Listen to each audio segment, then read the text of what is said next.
feel like there's a vibe or something that's going on now that you can put your finger on? Oh, I mean, as far as like kind of what's the trend on radio right now is loops. I mean, that's just about every other song has like a big drum loop sequenced sounding thing on it. And for people that don't know what that is, it's like that drum machine thing that's got everything from tambourines to whatever going on there. And I know exactly what you're talking about, because you go in the studio and you play a song on your guitar and you start getting it through the players' heads. It might be on the session that day. Well, the drummer immediately throws up some He's like, hang on. I've got a... Yeah, it's empowered drummers. It's empowered drummers everywhere. Crazy. It's I think that's kind of the current trend. But just as much as I say that's the trend, that's a real basic way of approaching it, because there's a lot of stuff you can do with those. They can be very minimalist. They can be something that you probably wouldn't notice unless it wasn't on the track, and you go, why does that not sound the same?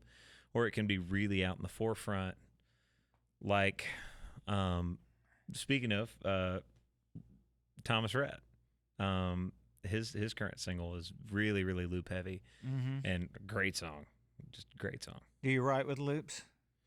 Sometimes I don't. I honestly, there's a lot of times it'll just be me on the bus, and I'll have an acoustic guitar just sitting there playing something.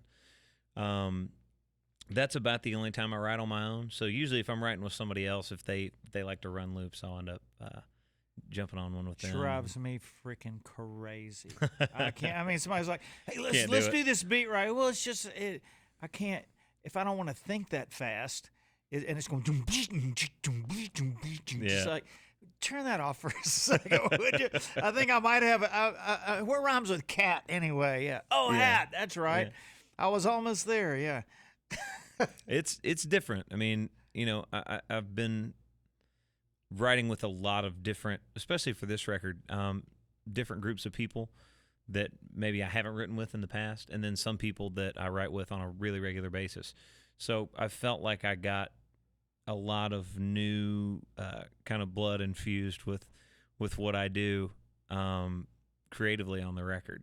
So I think that helped a lot too, is that I was able to have some people that were my go-to I'm real comfortable with, and then add some people that maybe I hadn't really experimented around with in the studio, and got some fun stuff.